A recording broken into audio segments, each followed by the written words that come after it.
तो धर्म को निभाते हुए मनुष्य कर्म तो करेगा ही, और कर्म करेगा तो सन्यास को कैसे निभाएगा?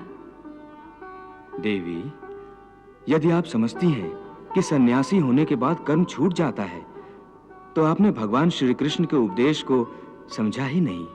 हाँ प्रभु, बात स्पष्ट रूप से मेरी समझ में नहीं आ रही है, इसीलिए मैं आपसे समझना चाहती हूँ। देवी, ऐसा नहीं है जैसा आप समझ रही हैं।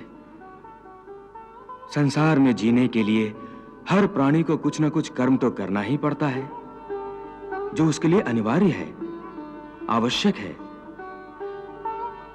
जैसे पेट की भूख मिटाना हर जीव के लिए अति आवश्यक है, यहां तक कि अपने पेट की आग बुझाने के लिए सन्यासी भी भिक्षा मांगकर गुजारा करता है। अर्थात ये कि कोई भी कर्म से मुक्त नहीं हो सकता। परंतु यदि भगवान श्री कृष्ण की शिक्षा को समझ ले, तो मनुष्य कर्म करते हुए भी कर्म से मुक्त हो सकता है। प्रभु, कर्म करते हुए कर्म से कोई कैसे मुक्त हो सकता है? जैसे स्वयं भगवान श्री कृष्ण। हाँ देवी, मानव अवतार में भगवान श्री कृष्ण का जीवन और आचरण समस्त मानव जाति के लिए संसार में रहते हुए सन्यासी होने का एक उत्तम उदाहरण है। उन्होंने संसार में रहते हुए धर्म समझकर कर्म किया, जय पराजय अथवा फल की चिंता कभी नहीं की।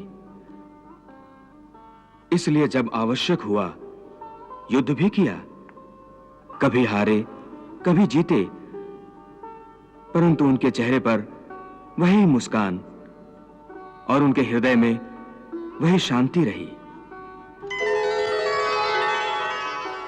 वो चाहते तो विजय श्री की माला हर बार उनके गले में होती।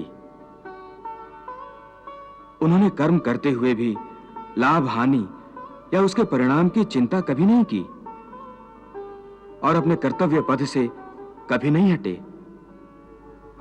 संसारी रिश्ते से कंस उनका मामा था, परंतु धर्म की रक्षा के लिए उन्होंने उसका संहार करने से भी मुंह नहीं मोड़ा। सो देवी, भगवान श्री कृष्ण अर्जुन को इसलिए यह उपदेश दे रहे हैं कि तेरा धर्म युद्ध करना है, परंतु यदि तू इस भावनाओं की नदी में बहता रहा और मन को अपने वश में ना कर सका, तो तू अपने धर्म का पालन नहीं कर सकेगा। इसलिए मन को सन्यासी बना और अपने क्षत्रिय धर्म का पालन कर। हे केशव, एक तरफ तुम सन्यास की बात करते हो, सन्यासी की भांति सब नाते रिश्तों के बंधन को तोड़ने को कह रहे हो, और दूसरी ओर मुझे कर्म करने को कह रहे हो। ये दोनों बातें विरोधी हैं। तुम जानते हो कि मनुष्य जब कोई कर्म करता है तो उस कर्म का कोई कारण होता है, कोई प्रेरक होता है जिसकी प्रेरणा से मनुष्य कर्म करता है। कोई भावना तो होती है जिस भावना की पूर्ति के लिए मनुष्य अच्छा बुरा कोई भी कर्म करता है। अर्थात कर्म की जड़ में एक भावना होती है और भावना की जड़ में कोई ना कोई रिश्ता होता है, क्योंकि किसी न किसी रिश्ते की जड़ से ही तो भावना पैदा होती है। इसलिए यदि मनुष्य सारे रिश्ते तोड़ देगा, अपनी भावना को त्याग देगा, तो फिर वो कर्म किसके लिए करेगा? अपने धर्म के लिए। धर्म के लिए? हाँ, अपने धर्म के लिए। अर्थात धर्म के लिए भावना की आवश्यकता नहीं होती? नहीं, धर्म के लिए भावना की नहीं, बल्कि अपने कर्तव्य के ज्ञान की आवश्यकता है।